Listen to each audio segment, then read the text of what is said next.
E aí, pessoal, tudo bem com vocês? Pois é, volta e meia as pessoas me pedem para fazer um vídeo sobre esse colega aqui. Esse colega é psicólogo clínico, o nome dele é Jordan Peterson, ele é canadense, professor em uma universidade canadense, não sei se é a Universidade de Toronto, de Ontário, não sei exatamente, mas é uma universidade conceituada.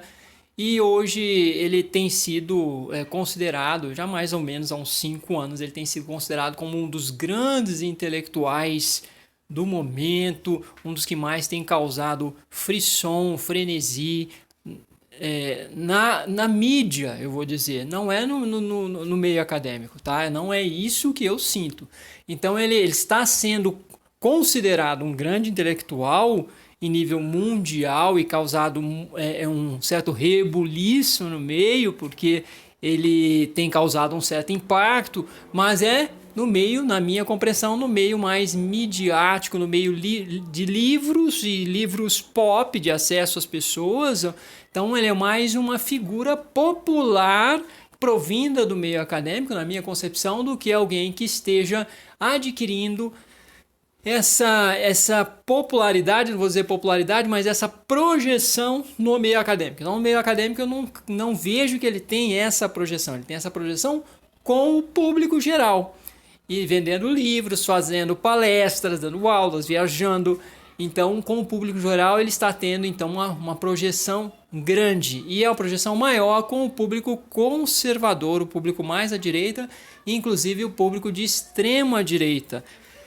E assim, o que eu pude perceber nas aulas que eu pude assistir, não cheguei a ler, mas assisti a uma série de aulas dele. Fiquei bastante tempo assistindo as aulas de Jordan Peterson. Aliás, a pronúncia correta é essa. Volta e meia eu faço uma pronúncia equivocada, Jordan Peterson. Aliás, pronúncia é uma coisa que nunca a gente vai alcançar o que dizem que é um sotaque ideal do outro, porque cada um tem seu sotaque mesmo. Mas é Jordan Peterson. Jordan Peterson, ele então é psicólogo e então ele tem uma projeção mais junto a esse público, conforme eu coloquei para vocês. E ele fala muito de tradições, ele fala muito dos arquétipos, então parece que se traduz mais como uma configuração, uma matriz mais junguiana. Então ele tem essa ligação, ele tem esse apreço pela religião. Então é isso que eu observo no discurso dele, pela coesão de grupo, coesão social, mas via tradicionalismo, via religião. Ele, há um tempo atrás, era visto como um negador do aquecimento, das mudanças climáticas, do aquecimento global.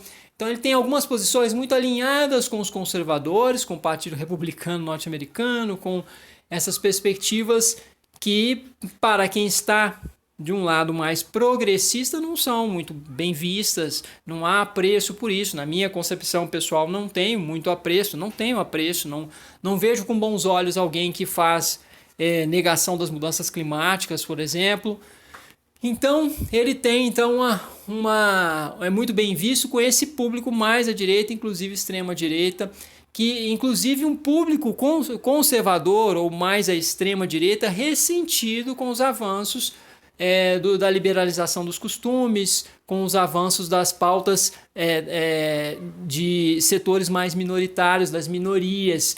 Então quem tem um ressentimento grande, como estou sendo explorado, existe uma ditadura gaysista, nós seremos explorados por esse pessoal que está achando que agora é cidadão de primeira classe, os outros têm que ser de segunda classe. Ou seja, quem sempre esteve aí comandando no poder e que agora se sente um pouco ressentido por estar perdendo um pouco do seu espaço ou de seus privilégios, convenhamos. E Jordan Peterson é alguém que acaba ecoando como uma voz, como um porta-voz para essas pessoas. Eu vou agora ler para vocês, então, é um artigo, é uma introdução de um artigo que eu li na internet, um artigo que eu vou deixar na descrição para vocês, um artigo em inglês, originalmente em inglês, e que o autor desse artigo traz na sua introdução, na minha concepção, pôde resumir muito bem o que eu senti em relação a Jordan Peterson, porque Eu sinto que ele tem uma oratória, uma retórica muito boa, não é só uma oratória, é essa entonação de voz, impostação, essa relação forte de olho no olho com o público que ele envolve. Não é só uma oratória envolvente, mas é uma retórica também envolvente, essa capacidade de combinação de expressões em um discurso, de palavras, e essa junção que faz com que a junção de palavras no discurso seja bela, com que o discurso seja bonito, mas não necessariamente verossímil, não necessariamente consistente do ponto de vista racional ou lógico ou empírico mesmo, podendo assim dizer. Então, ele tem um discurso muito bem estruturado nesse sentido da forma, no sentido da beleza, é envolvente e prolixo na minha concepção, porque eu sempre ouvi as aulas dele, assim, onde ele está indo, o que ele está querendo dizer, o que é esse monte de expressões aparentemente sofisticadas e unindo umas com as outras, esse monte de palavras que não diziam pão, pão, queijo, queijo, não iam diretamente ao ponto e não conseguiam se configurar para mim de uma forma mais clara, consistente e até mesmo honesta. Então não é isso que eu sinto, tá? Eu sinto muita, desculpe o termo, muita embromação, muita enrolação e pouca objetividade e pouca capacidade de se conectar com a realidade no seu sentido mais objetivo. Então vamos à introdução desse texto que eu li, que eu achei que cabe muito bem a Jordan Peterson. Vamos lá.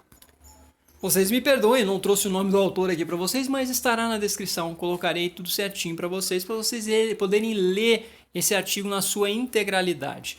Então a introdução desse artigo é assim, abre aspas: se você quer parecer muito profundo e convencer as pessoas a levá-lo a sério, mas não tem nada de valor para dizer, existe um método testado e comprovado. Primeiro pegue algumas obviedades, algumas platitudes, algumas obviedades que sejam, ou alguns truísmos, e pegue coisas óbvias, truísmos e platitudes, e certifique-se de que tudo isso realmente contenha algum insight, embora possa parecer bastante vago. Algo como, por exemplo, se você for muito conciliatório, às vezes será explorado. Ou então, muitos valores morais são semelhantes em todas as sociedades humanas. Ou então tente reafirmar sua platitude usando o máximo de palavras possível, o mais ininteligivelmente possível e nunca se repetindo exatamente. Então tem um obscurantismo aí também, né? De falar de forma aparente sofisticada, assim, de forma aparentemente verossímil, mas tem algo obscuro. Tem sempre aquele monte de palavras que não se traduz exatamente em algo definível. Então, e use uma linguagem altamente técnica, tirada de muitas disciplinas acadêmicas diferentes, de modo que ninguém jamais tenha um treinamento adequado para avaliar completamente seu trabalho. Sim, tem pessoas que têm treinamento adequado. Essa pessoa que escreveu esse texto, e muitos de nós percebemos que existe embromação, que existe toda uma tática de sedução que se perpassa, por isso que eu estou aqui tentando mostrar para vocês. Construa teorias elaboradas com muitas partes. Desenhe diagramas, use o itálico liberalmente para indicar que você está usando as palavras em um sentido altamente específico e idiosincrático, as famosas extensões de sentido, né? Nunca diga nada muito específico e, se o fizer, qualifique-o para que você possa sempre insistir que você sempre quis dizer o contrário. E então evangelize, fale com a maior confiança possível, como se estivesse compartilhando a verdade de Deus. Não aceite críticas, insista para que qualquer cético tenha interpretado mal ou já admitido que você está correto. Fale o máximo possível e ouça o mínimo possível. Siga esses passos e seu sucesso será garantido. É isso, gente. Para mim, resume isso. Não perderei mais meu tempo com esse autor. Para mim não faz o menor sentido. Mas você que tem uma propensão mais à direita, mais conservadora ou até conservadora ressentida, fique à vontade. Vai fazer muito bom proveito desse tipo de acompanhamento, desse tipo de escuta e desse tipo de expectação, vamos dizer assim, de você estar vendo aulas e tudo, desse tipo de comportamento do espectador das aulas, das palestras desse acadêmico que é Jordan Peterson. Então é isso, pessoal, me ajuda a alimentar o algoritmo do YouTube, deem like ou dislike, comentem, se inscrevam no canal, compartilhem e acionem o sininho para acompanhar todas as notificações. Obrigado e até a próxima!